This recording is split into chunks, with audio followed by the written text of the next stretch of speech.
17 and I've got grass stuck up my shoot, and you really don't want grass stuck up your shoot.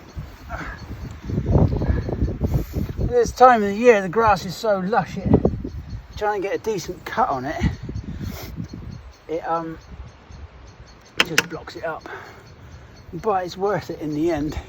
If you have a nice look down there, you see looks a lot better. You know, even though we haven't got any customers, we still have to try and maintain some sort of standard.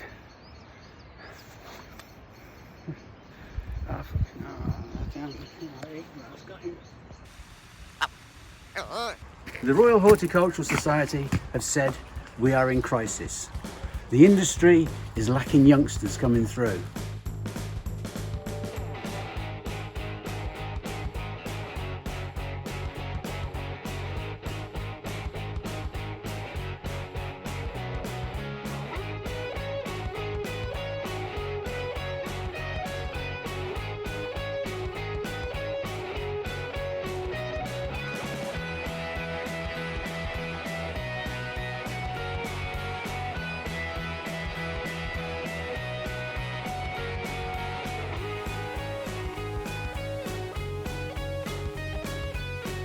This is Eggleston Hall Gardens, and over the next 12 months we're going to take you on a journey of what it's like to run a nursery garden.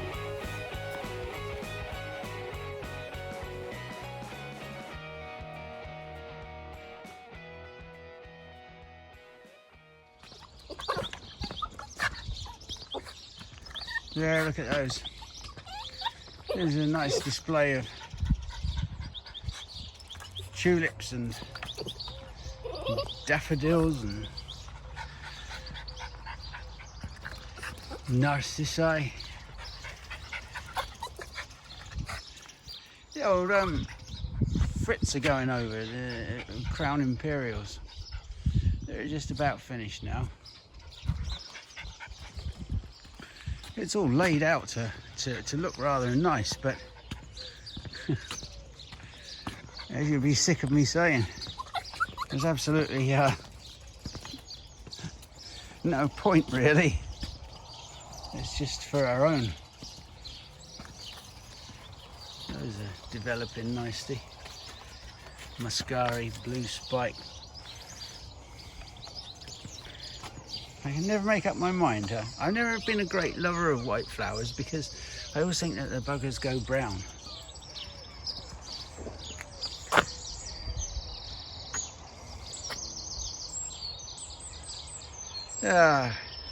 I have to say, those daffodils that I was so disparaging about, those little minnows, they've actually been quite lovely. And this one is called Pipit. It really is quite nice. And they're only about just over a foot tall. Lovely little things. I'll probably plant them in my garden actually. Dogs. Been chasing rabbits, haven't you? Yeah, little buggers. Good girl, Finn. Even if you don't kill them.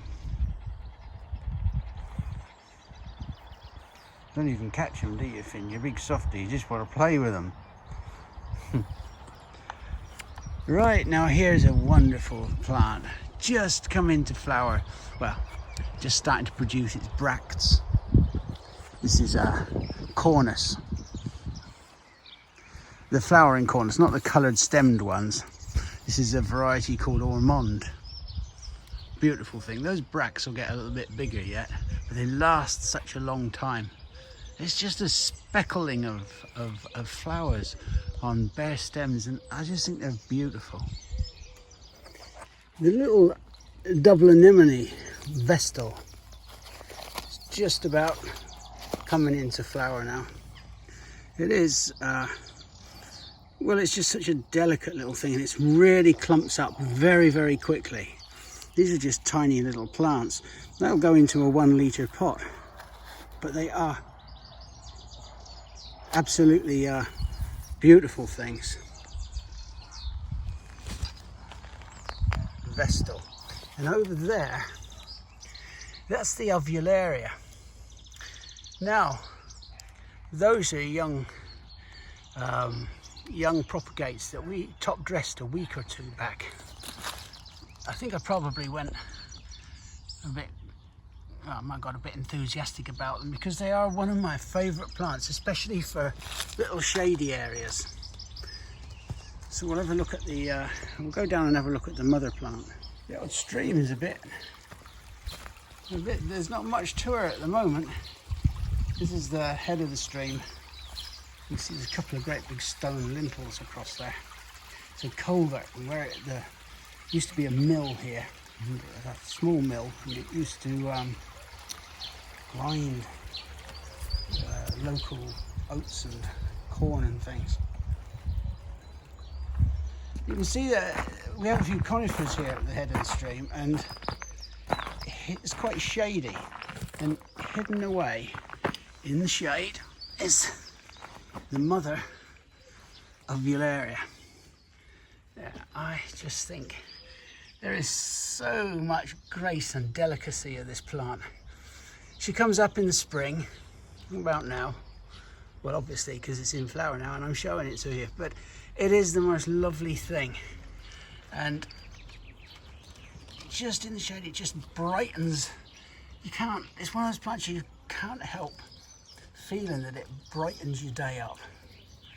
And yet there's like a little sadness about it because it's in the shade, and it's just a lovely thing. Ovularia grandiflora. Oh, here are some young veratrums. I've got a couple of crates. Now these have been seed grown. So far they were grown in 2015. So they've taken 4 to 5 years to get to this stage. They are a pig of a plant to do.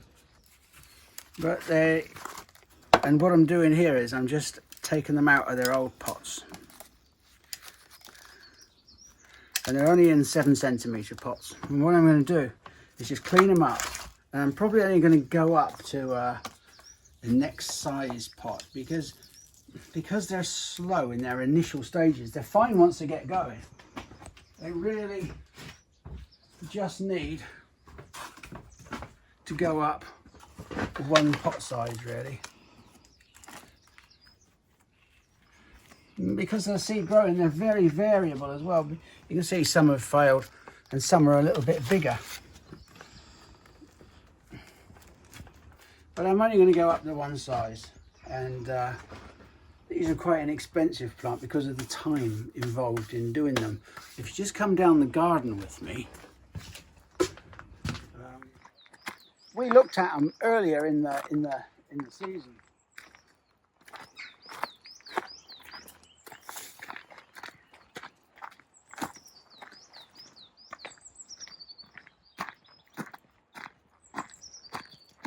These are nice. These are Machusa, the ostrich plume fern, and they're just starting to break away. Now this is the veratrum.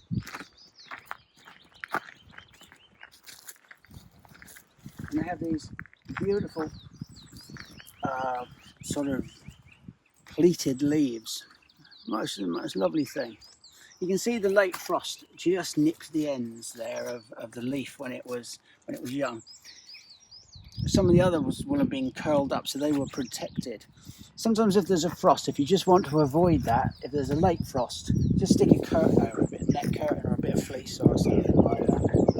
They are a lovely thing. Yeah, and just come and have a look at these other matures.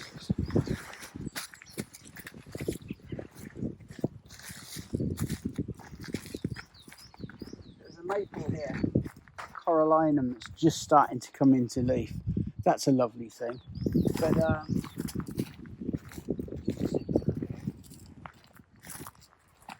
things are getting underway now. But in here it looks a little bit bare because last year we had a big strip out.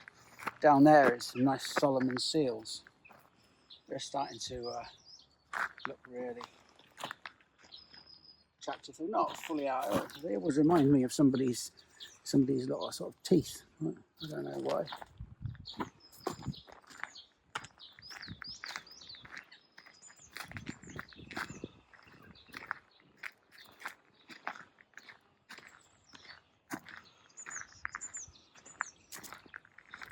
The room that we've been following is getting some size on it now. You can see the seed heads are starting to develop. And even on this one, in the space of 2 weeks since we last looked at it, it's put on a couple of feet, and you can see the flower heads are just coming out there. I really want them on there. We want the energy to go into the leaves so we get a bigger crown for next year. And the bigger crown means that we can take more propagates off of it.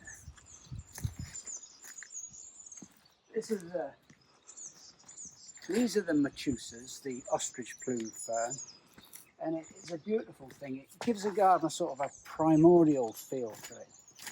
Now look at this. They have the most lovely, I think I actually called it the ostrich plume fern. That's a mistake, it's the shuttlecock fern. I'm sorry about that.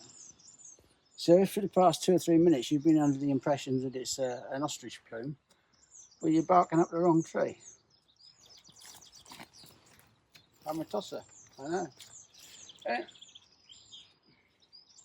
I'm also getting old and forgetful. But it is a lovely thing. And if you look along at the front of the house there, the cottage,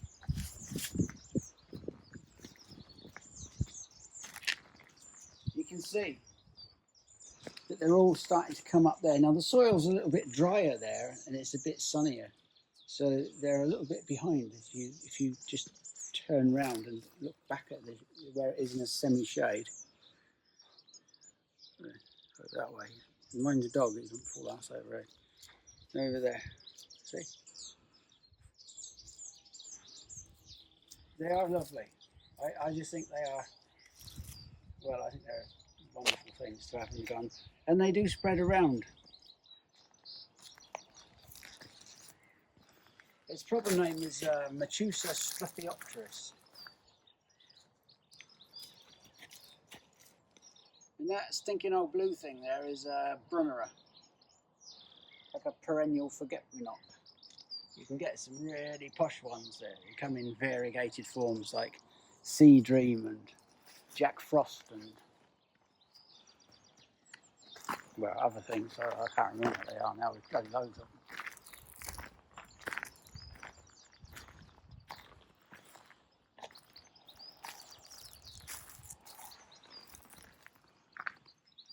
And that's a nice clump of erythronium. That's the Japanese one, pagoda. We've looked at it in pots, but that's just a very nice plant. And there's another one, if you want to follow me, there's another one up here called White Beauty.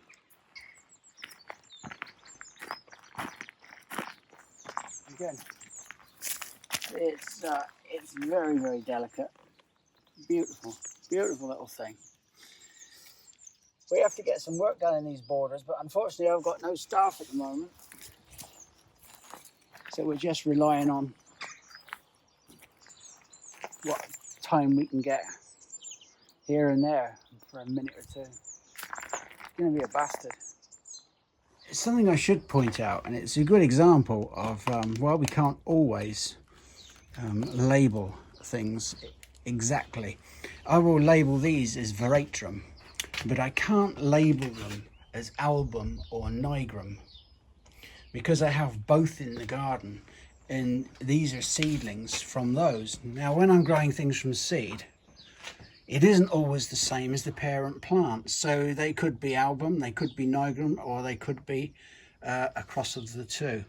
If I wanted exactly to get nigrum, I would have to propagate it by division so that I get a clone, vegetative propagation, not from seeds or using seedlings. So many growers over the years, especially growers new to the business, they take a seedling. A Astrantia rubra was a prime example. You had dark red flowers on bracts, and people would start propagating it because they think, oh, I'm going to make a fortune here and get loads of seedlings. It doesn't work like that. The importance of vegetative propagation, if you're wanting something exact, it can't be overemphasized. We should always use vegetative propagation. However, if you're just growing it through the leaves, which most people do with veratrum, then seedlings are fine. The flower is just like it's like a bloody great sweet corn on speed.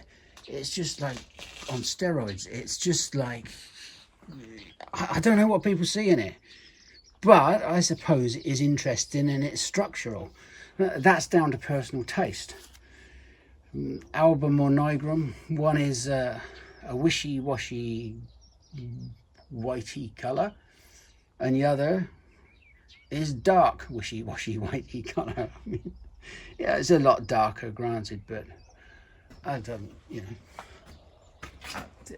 it's not, it doesn't do it for me. But then I'm not a flower arranger or a garden designer or anything like that. My job is to grow plants. Personal taste. I would never criticise people's personal taste. They can't help it.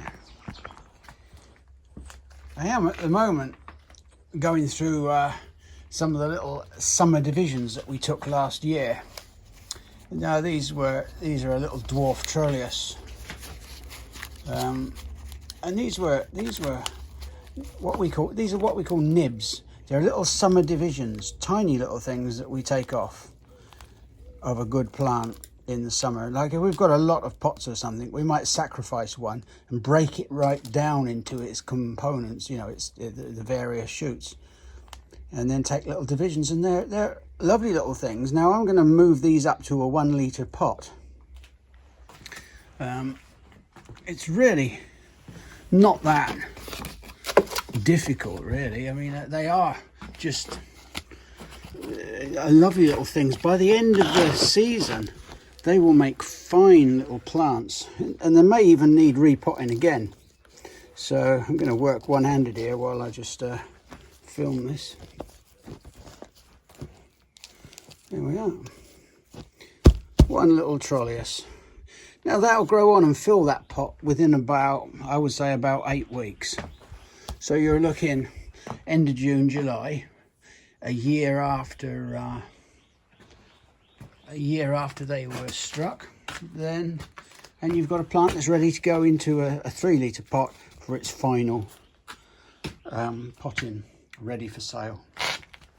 I will sell them in a month, because sometimes not everybody's got the money to pay for. They might want a plant, but they haven't got the money to pay for an expensive plant, and they're quite happy to grow it on. Now I won't sell them at this stage, because that would be like selling your seed corn. You know, you'd have nothing for your main crop to grow. But I will sell them at the 1 litre size.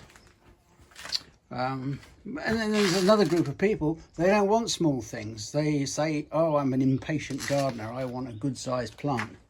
So there you are. You have to try and be all things to all people. What one customer likes, another doesn't. It's very hard to account for taste and what people's requirements are and their wishes. So we just try and do a little bit of everything.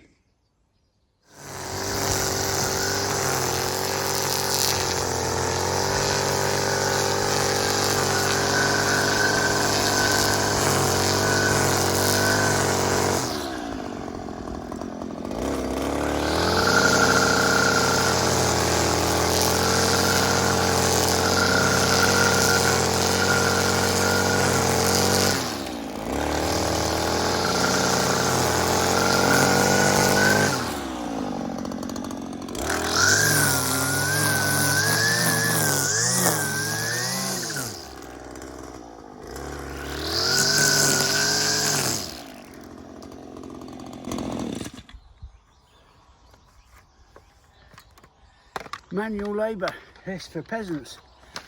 Now, see that down there, that grass on that edge? If we don't keep these edges clear, these buggers, yep, I'll give them a little kick, they go to seed, and then all your pots end up with grass seed in, and grass in pots is worse than bittercress, especially in perennials, because it gets right down deep into the crown of, oh my god, that's sweat. I'll have to put it in the accident book. Yeah, so we need to stop these seeds. That's about it really. I don't know more to say on that. I need a cup of tea.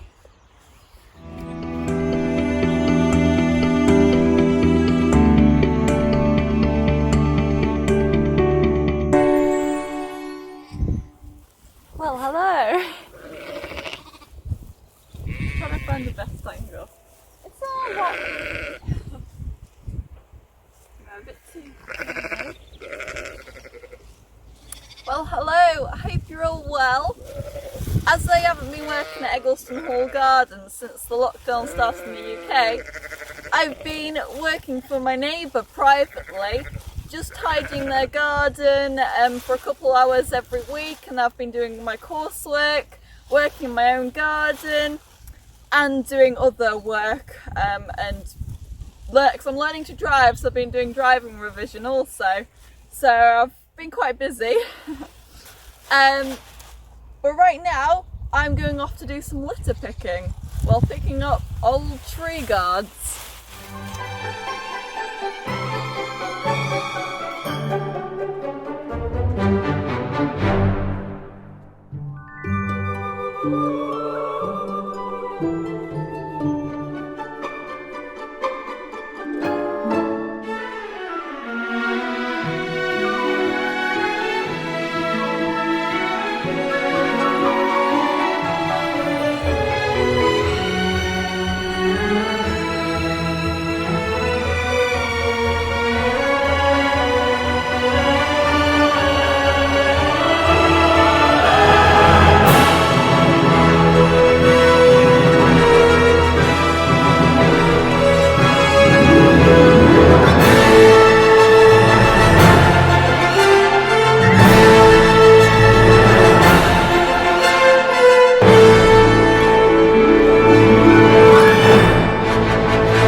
Oh, not again. My hole's got a bottom.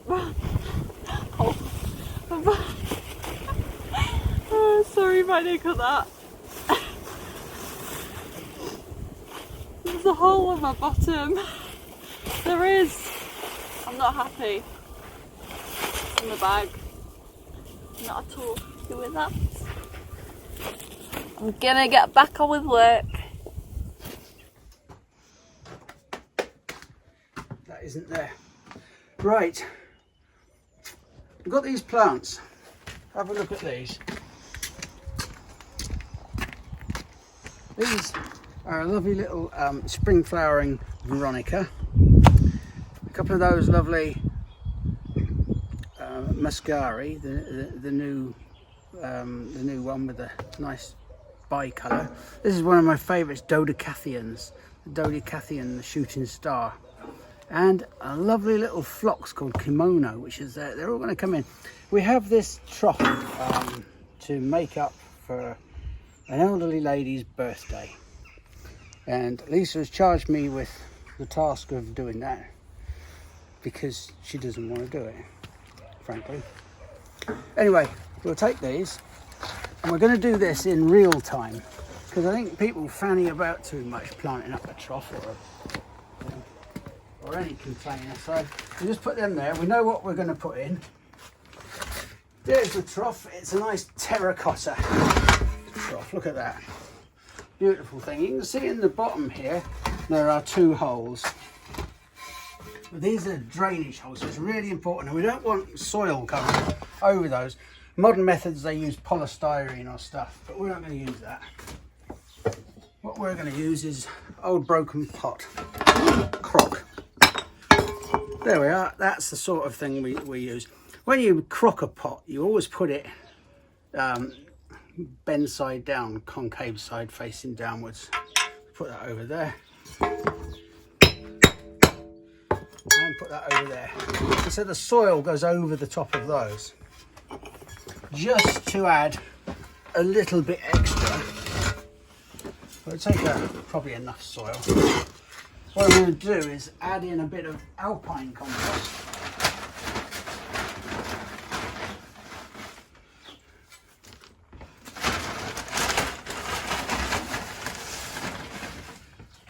You don't have to be too brown trousered about this. Just get on and mix it up. It's just adding in a bit of alpine. I'm going to add a little bit of extra grit as well. Just to give it that little bit extra drainage.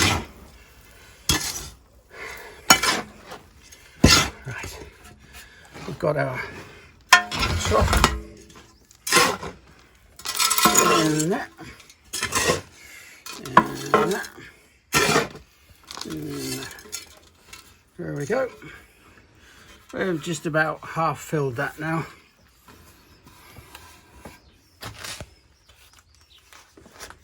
We'll take the first one. And we'll just wang him in there. Put a bit of, just pinch and press. And bed him in with your fingers around.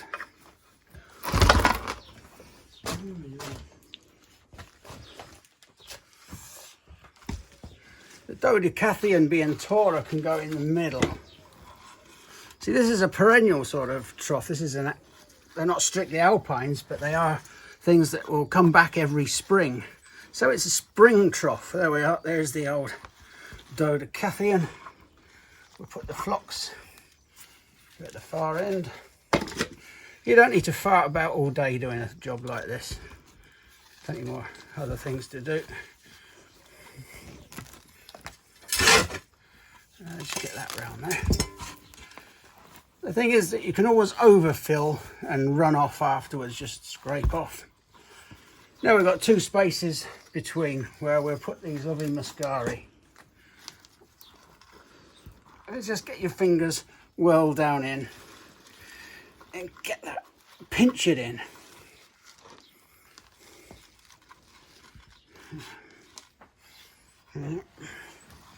And here, same job.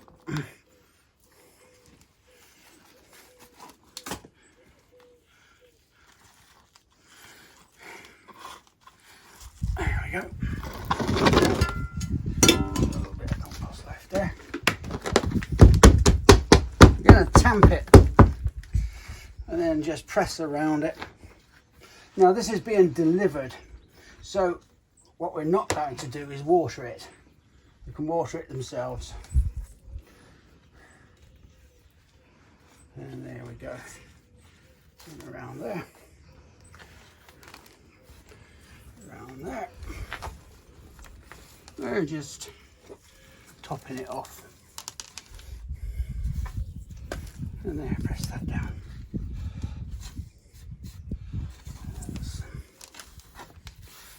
And then what we'll probably do here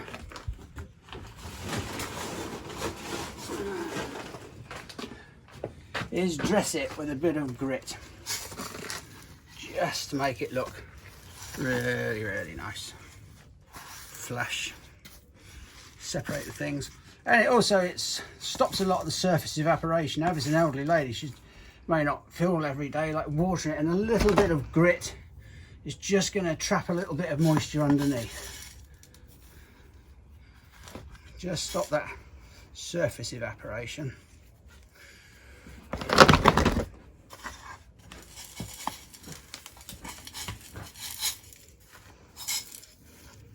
It also adds to the weight, and as it's Lisa that's got to lift it, it'd be quite amusing.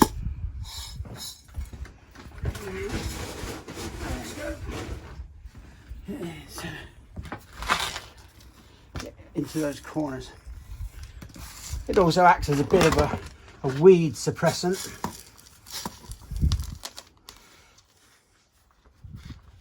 And it stops when you do water it.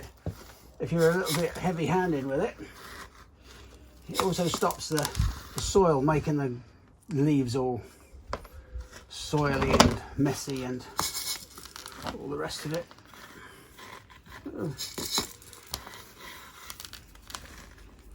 There we go. We'll just put that down there like that. Tart it up a bit.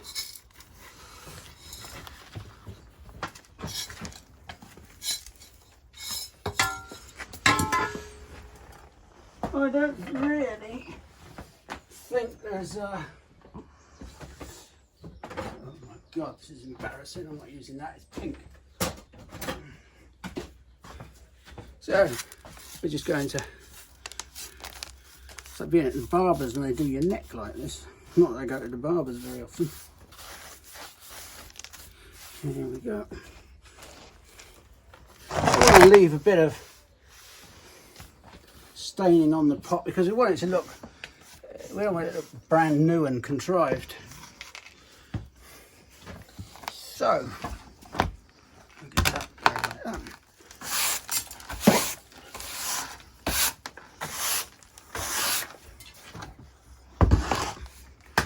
One spring trough, piece of piss.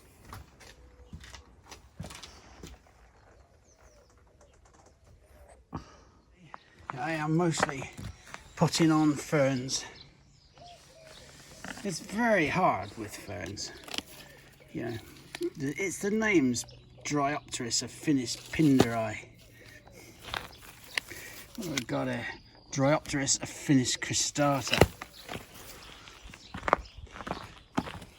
They're such bloody long names. They drive me crackers. Dryopteris dilatata crispa whiteside.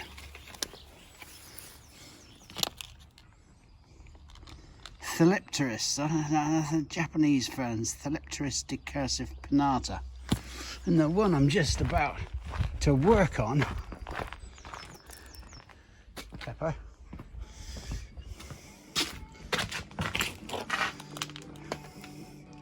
I'm not even going to try and pronounce that, except it's a Thalepteris.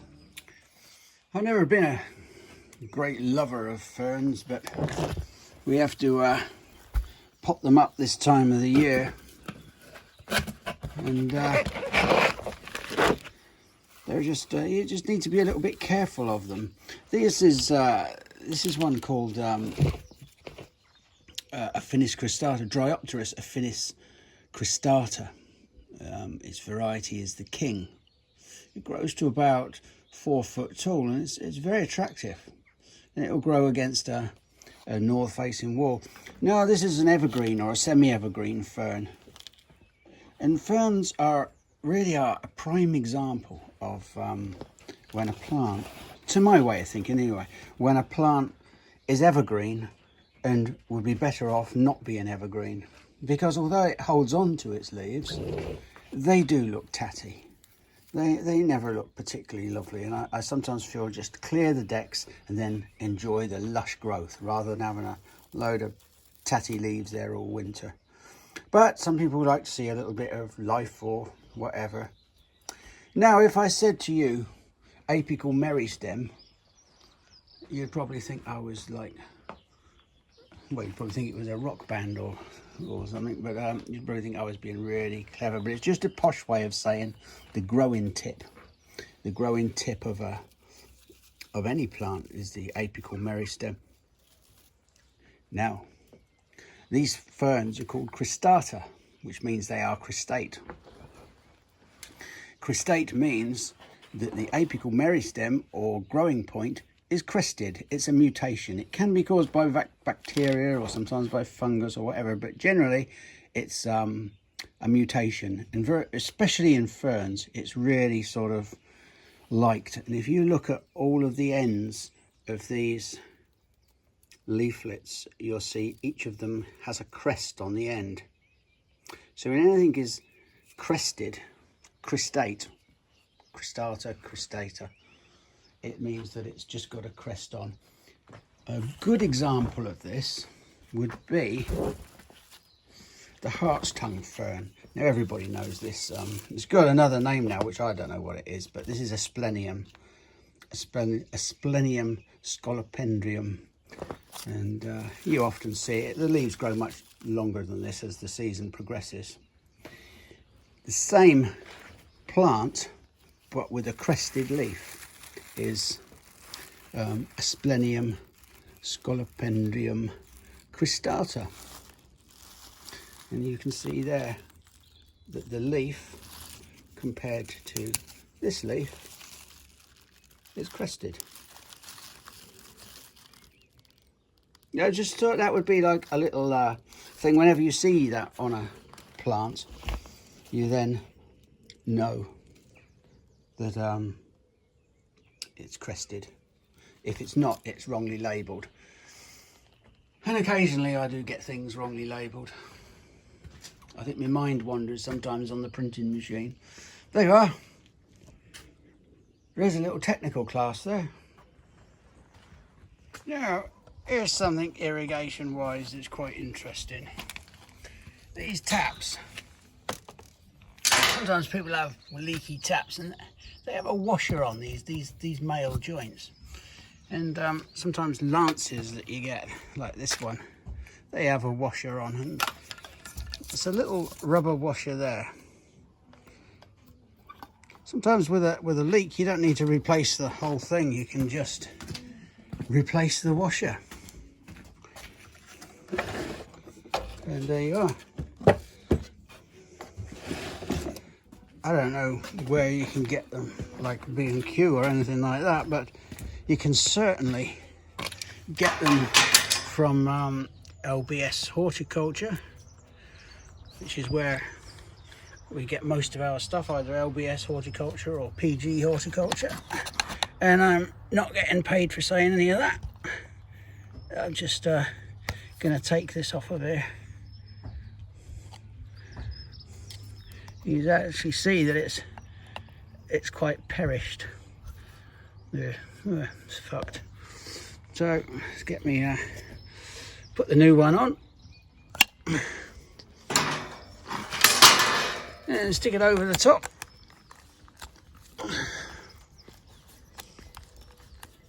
Let's put my thing on, and that should. That's coming out the end of the hose spot. It was piddling out of here, but I put a bit of a bit of the, whatever it is, PDF or whatever it is, tape over there. And screwed that on, and new washer, and away you go. Job done. As I say, it's the same on the lance as well. I would replace them every year. Well, I'm just packing up for the evening. It's about 7:30. It's always nice to have a little wander down the nursery and see what's what before we go home. These lovely geums are starting to come into flower. People get a bit sniffy about geums, but they don't. They are a lovely flower. And they flower for a real long period. You know, bee likes them. You can see the cast of green that's appearing over the nursery now. If you go back to one of the earlier videos, you'll see just how different it is when the beds were being filled and bare. It's a lovely time of the evening. There's a little bit of self-sown light Lathyrus there in amongst this periwinkle. Now there's a good little ground cover, isn't it? A little double blue vinca periwinkle. It's a bit of a single blue. It's a delicate little flower. People put it, sometimes you see it in car parks, and people grow it as a ground cover under trees, and it's never justified, because it tends to get swamped.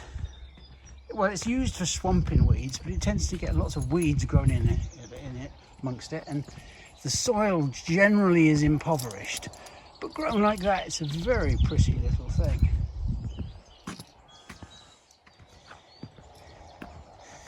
This is one of my favourite plants.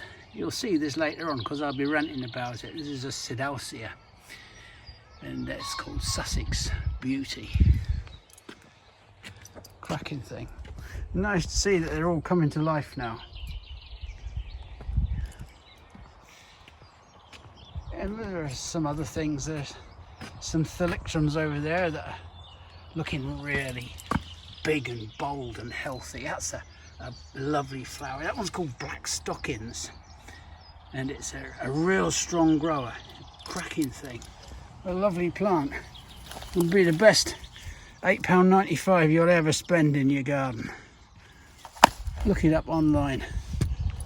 Beautiful. Assuming there's a decent picture of it on there. There's a nice little species, Troleus. It's comes out a lot earlier, that one. It's just a straightforward cultorum, I think. It's nice, nice thing. There's a little breath of sunshine in the evening.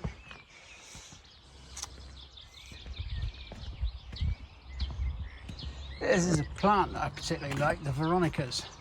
They're just starting to come into flower now. Always around about May. There's lots of them. Robusta, Tissington's White, Variegata. They're a lovely little plant. Nice little spikes of flowers. I have never seen so many bees and butterflies so early in the season this year.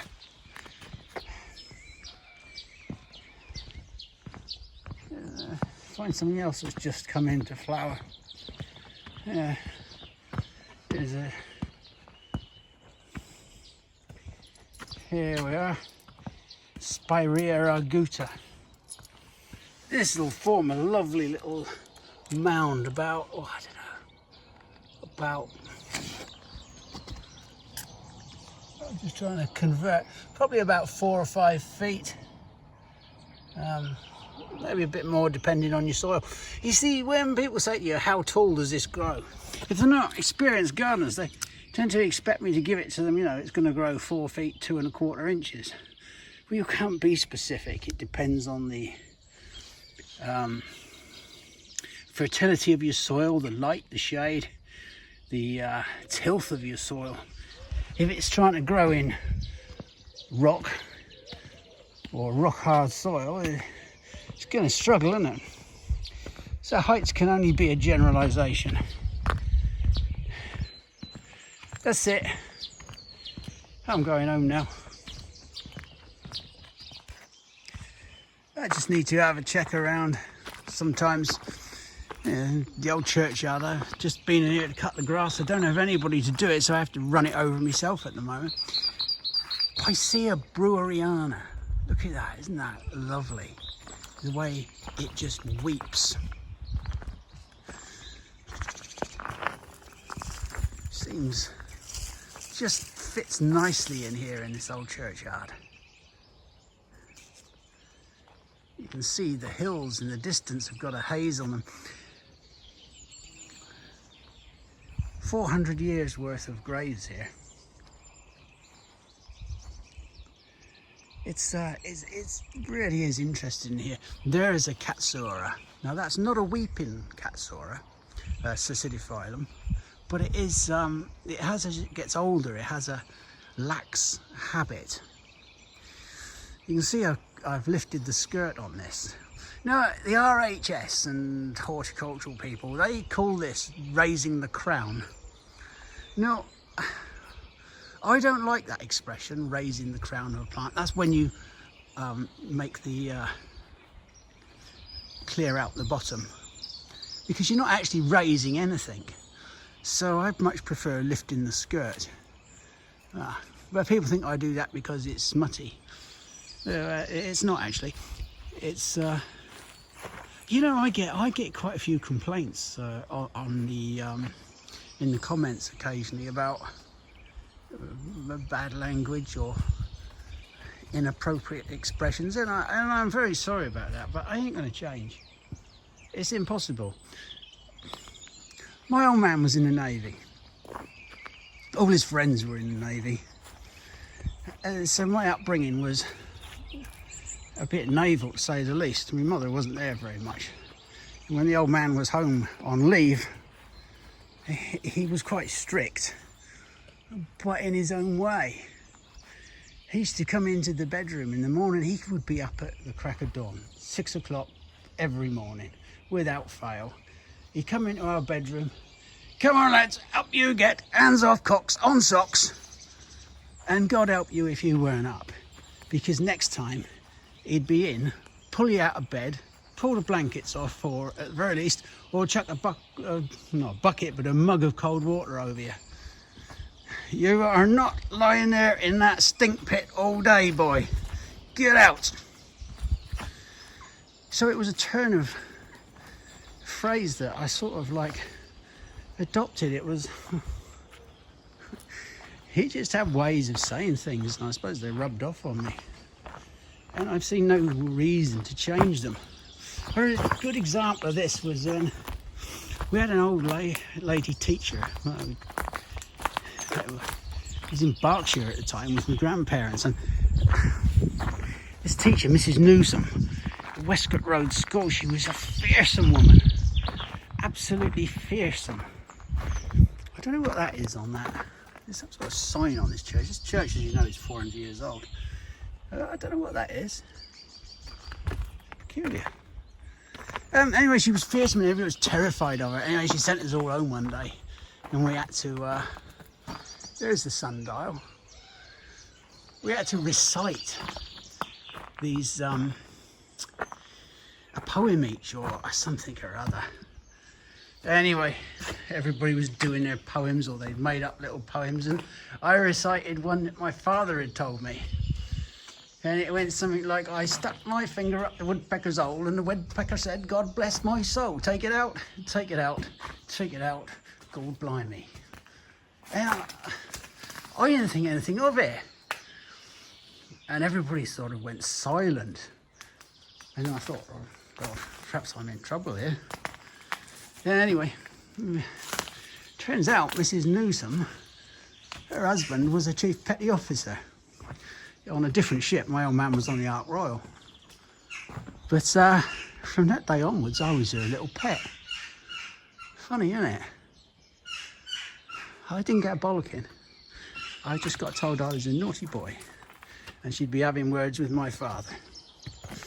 But it was him that taught it to me, along with about 15 versions of Parlez-vous, and so I didn't know how many, because the old man used to play the piano a bit around pubs and things. And yeah, he had a vast repertoire of songs that would be deemed today inappropriate.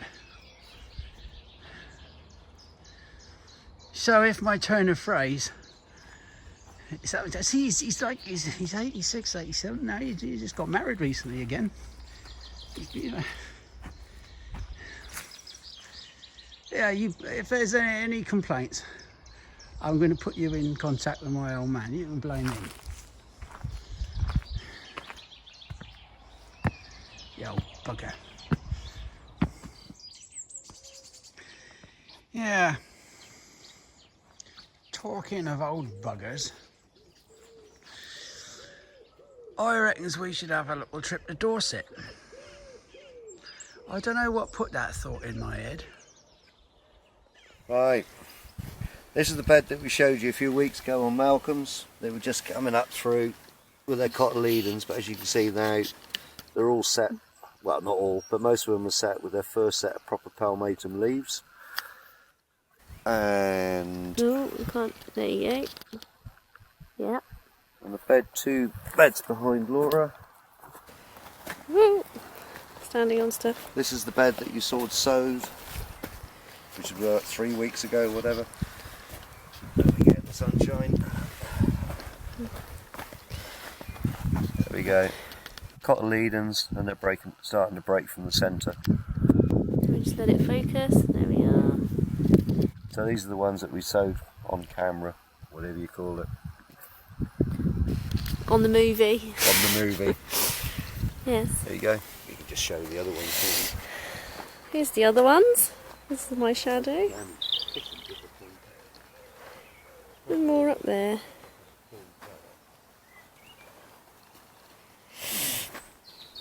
Yes. That's still coming up. There he is, over there. What are you chatting about? Okigami. Oh. Yeah, they're still coming up. There's lots coming through. Oh, good. These are really slow over here.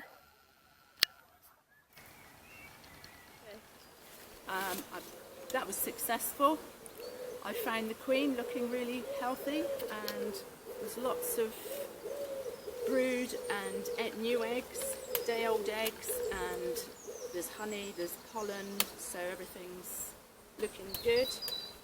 No varroa, as far as I can see. So yeah, we're in for a good season. And it smells really nice. Oh, I think I'm going to get attacked because I don't have a bee suit on. I did offer you a suit.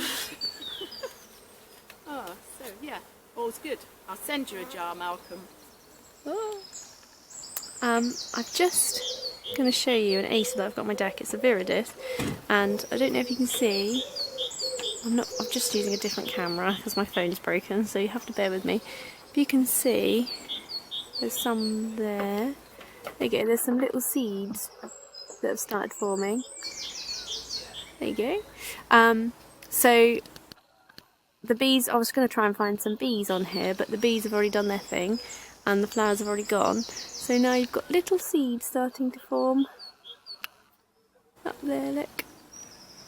So they'll be ready to pick in September, October when they come. We test them by just pulling them off the tree, like just giving a bit of force, and if they come easily then they're ready to be picked. So yeah, there you go. Here's our one of our retail tunnels for our bigger plants. They are the patios. There's orangiolas and tamakiyamas, and then we've got some bigger ones up there. And then down here we've got aobajos, shindasojo. Then we've got aobajos down here. Nice little dwarfs. I quite like them. We've got big dissectums and some blood goods. And Shiraz, it's quite a pretty one. It wakes up a bit funny with brown leaves, but it looks better on the camera. Then we've got some big dissectums. These have been around for a long time. There's some of the first ones my dad top grafted, so they're very old. Then we've got more dissectums, and here we've got red emperors. It's such a dark red colour. Oh god, there's a dog. Red emperors, Beniotaki, the dogs. They're playing, believe it or not. Yeah, this is one of my favourite, and it was one of my dad's, Beniotaki. It's very pretty. It's such a deep red, and they're very pretty. Very pretty, and the green shows them off quite well. And these are more patios. These are viridis and Macawi Yatsbusas down there. They're funky, I like them. And these are the dogs playing. Idiots. This is Akigamo just coming into leaf, also known as the floating cloud. It's very white, very pinky white. The tips are pink, as you can see. Yeah, it should be in the shade, but we need to move these before they scorch, because this is on a south-facing slope, so it's not ideal. And I'll just show you these. These are the plants that I showed you before when we cut down the Katsura. These were cut back in the winter, well, probably about February, March. Yeah, it's Kamagata, so that's all new growth on there. That's grown a lot in 2 weeks. And just show you, pan round so you can see the Shindasojo and the Aridanashikis. And there's there is a Higasayama in there. I don't know if this is going to come out because I'm kind of facing the sun now. And look at all these. What are these ones here? Not sure what these are. Shishio maybe. But look at the colour, they're so pink. Oh, pretty pinks. I haven't seen those for a long time, so and there's greens. Very pretty. And that's a different variety next to it, but I don't know. I don't know what they are by sight. Mum and Matthew do. But Probably Benny Mako. there's no labels on anything here, so you have to know what they are to know, and I'm not that up to scratch yet, but I will be. Now, I've decided to take this job a bit seriously because I quite like experimentation. And I found this old pot. Now, these pots are quite ideal because they're not too tall, yet they've got a nice wide top area. I've used all the old pot and compost and put a casing of about 1 inch of reasonable compost across the top. I've put over 32 holes. Into each of those holes I'm going to put 2 or 3 beetroot seeds.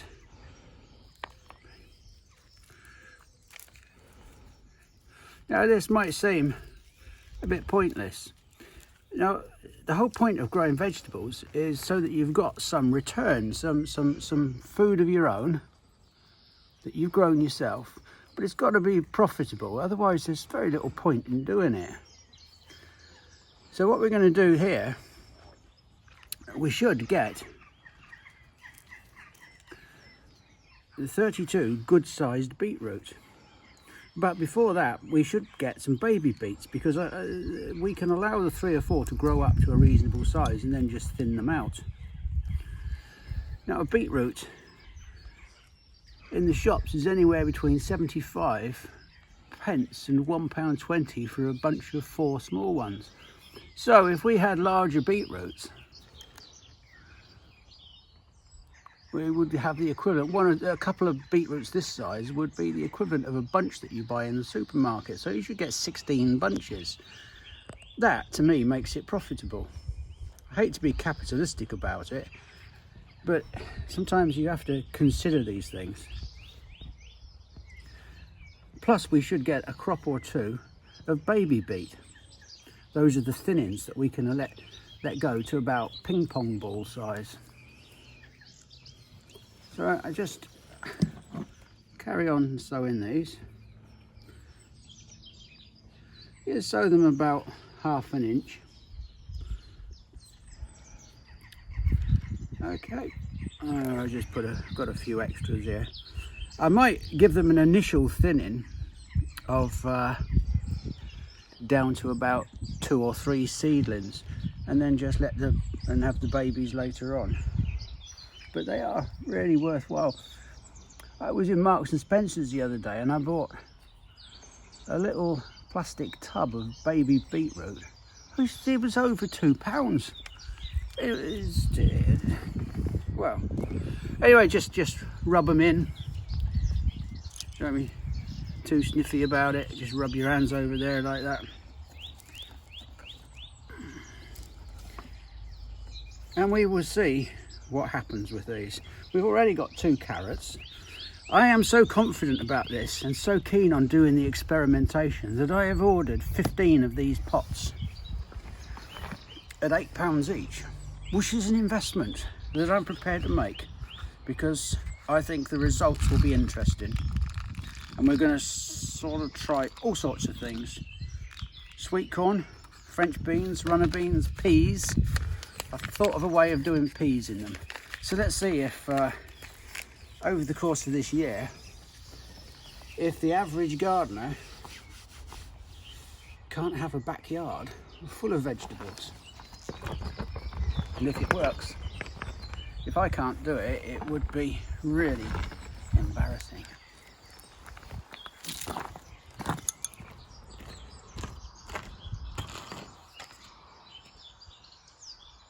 Very exciting time for me because all the way from Kansas,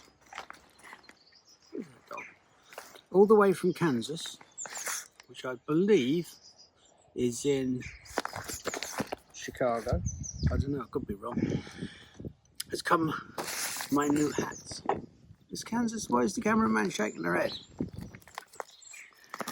Well, wherever it is, perhaps Kansas is a county, is it? We were just saying I'm not very good at geography. I have a love of hats. And I have some wonderful hats, and they're nearly all made by Kitty in America. Kitty, you can find, no, I don't do product placement, but I'm just going to tell you where I get my hats from. And she makes these lovely fleece hats in the style that I like. There they are. And they are, you can find Kitty and her, she's on Etsy. Is it Etsy? Etsy. And there's the first one. Look at that.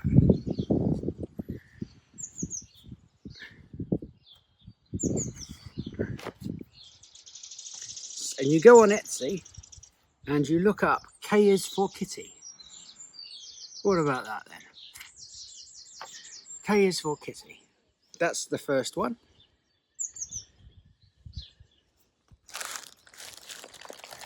And here is the second. Oh, there's 3. She's put 3 in. I only asked for 2. And there, with the foxes and the rabbits.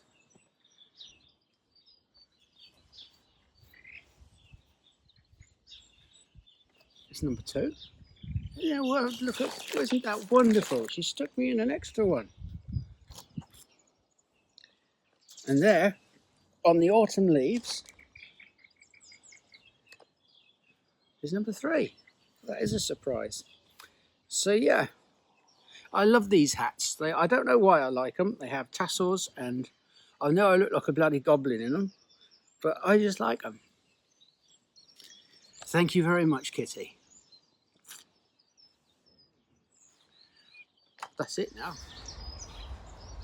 Anybody who's watched my videos over the years will know that I'm quite obsessed with blossom, apple blossom, and like on the wall there, this is pear blossom. But it's just starting to come out now. And you can see on this little pagoda thing that I've trained these apple trees up. This is Katie, and it is such a beautiful apple, and it's lovely blossom. It's just completely massed and smothered in it this year. This is what we used to call years ago the pink bud stage. Now, it used to drive me crackers when I was younger, because they used to have spray programs. And you would spray at mouse ear stage when the leaves were just starting to come out. You would spray at pink bud stage, this stage. You'd spray at blossom stage, and you'd spray at set stage. It didn't matter if there was a pest or not. This is this was in the 60s and the 70s.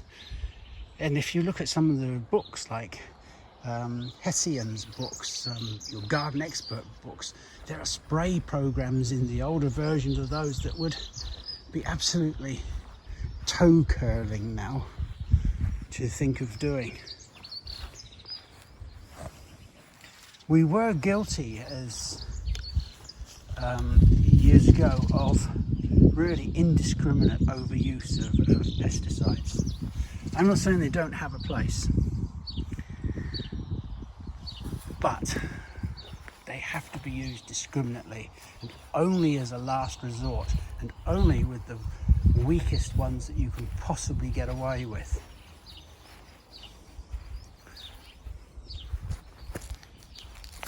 These are stepovers along the edge of this bed. I can't imagine it's going to be anything but a really good crop this year. Interestingly, you can see why. It's a good example of how pollination works. You can see there, that particular variety, and I forget what it is now, is in full blossom. It's open for pollination. Here you've got some that are not. So that tree isn't the same pollination group as the other one. They may cross over, but it's a good example, and this one is even further behind. So it really is important to check your pollination groups so that they are in flower at the same time. If we take apples as having a 6-week flowering period, group 1 might flower for the first 2 weeks, group 2 might flower for the sort of middle 2 weeks, and group 3 for the final 2 weeks.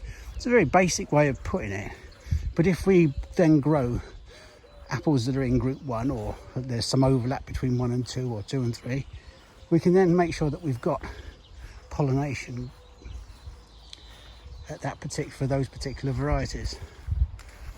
I hope that makes sense. I feel like I was disappearing up my own arse then. What a beautiful day. There he is. We had called him Colin, but I think we're going to call him Skid, because he either skedaddles,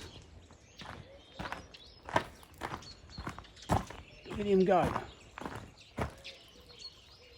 he either skedaddles